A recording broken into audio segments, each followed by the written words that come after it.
my name's James, and I decided to put this up on the internet for all you future conductors of the world, everyone who wants to learn about conducting. And so I'm just going to ramble a few moments.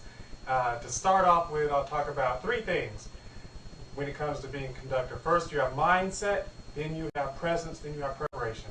Mindset is very important because when it comes to being a conductor, it's not like you're the master and the orchestra or the marching band or whatever ensemble you have. They're not your little minions.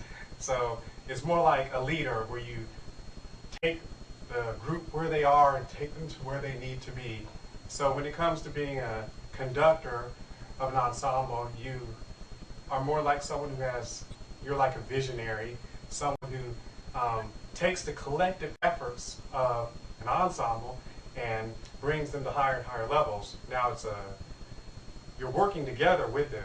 It's not a one-person show, because without the orchestra, it would be kind of funny I guess some people are so good, the conductors are so good that you would go to Symphony Hall in Boston or whatever and just watch them with no orchestra.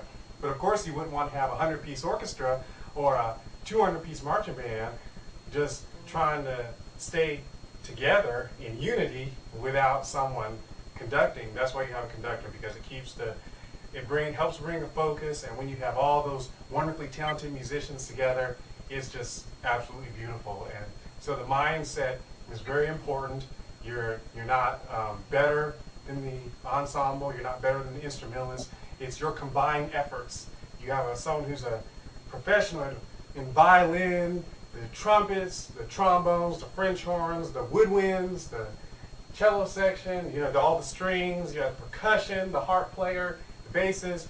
Everyone is like a professional inside their field, and you as a professional conductor can take those things, those talents, and when everyone meshes it together, it's a beautiful, wonderful sound. Second is presence. You obviously don't want to get up on the podium and not give the impression that you know what you're doing. When you have a certain presence, you're not overbearing. Well, some people are overbearing. It depends. You study the great conductors. Some were overbearing. Some were mean. Some were really, really nice. People were talented. I would suggest a better way is for your presence is to be someone who is inspiring for the ensemble. I mean, you're there, everyone's looking at you, so your presence is important. You should dress well, dress to the best of your ability. You shouldn't run up there in street clothes. I mean, people do reciprocate how you dress with how they perform.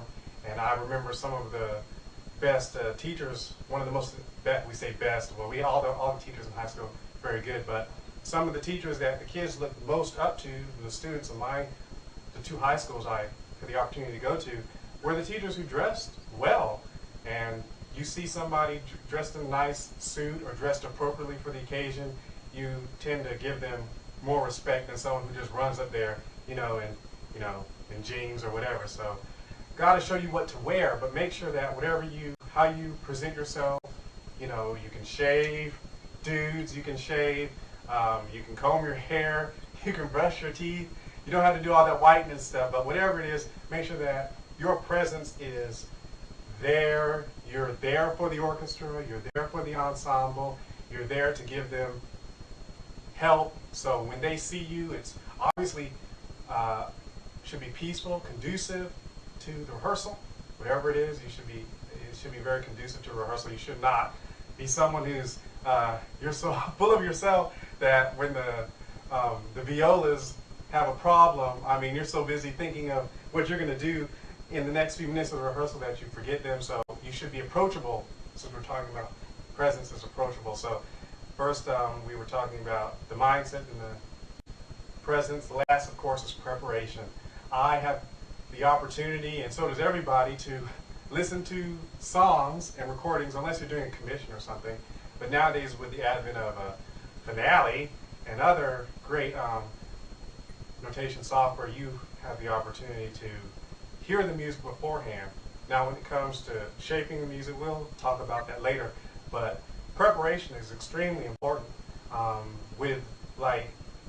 For instance, if you have a song like the national anthem, you can, if you've never heard the national anthem in the United States, if you've not heard it enough to be able to conduct it, then you have the opportunity to get it and listen to it. Preparation is important. Know what's in the score. Listen to it many times if you need to. I mean, with MP3 players and CD players, you can get a song and listen to it. I mean, like, when you're doing homework, when you're driving your car, just, if you have a concert coming up, or if you're preparing for a work you need to conduct, the Dvorak Symphony or something like that, the New World, you can get a recording of it and listen to it. I mean, you can listen to it like 2 or 3 weeks out or a month out. Just have it playing. That's a very active way of studying, and it's almost a way of meditating on something, you know, like a biblical concept of meditation. You can meditate on it, and you will be ready when you get up there, so you always want to be prepared. So listen to the song a lot. I mean, listen to it, find a good recording, don't find a bad one. But find a good recording, and you can also get a score. Now, I've had the opportunity to listen to a lot of music before I recently started buying scores of my favorite. You bought scores for conducting camps and institutes like that. I mean, we've had to buy scores, but like some of my favorite songs I've listened to for like over 10 years, and I just recently started getting the scores to them.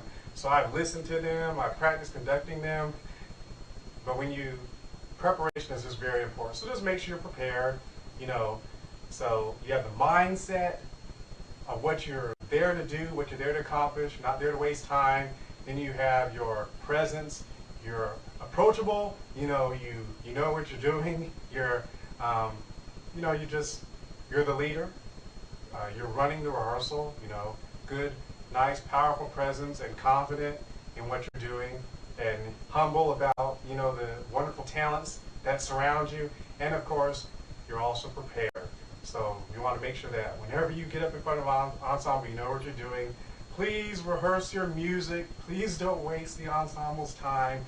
If you arrange a song and you don't know what it sounds like, once the oboes and woodwinds start asking questions, I mean, it'll just not be good. It'll just be an awkward moment for all of you. So the Lord bless you and keep you. The Lord make his face shine upon you and be gracious on you. The Lord lift up his countenance upon you and give you peace. And I will see you next time, future conductors of the world. God bless you. Bye.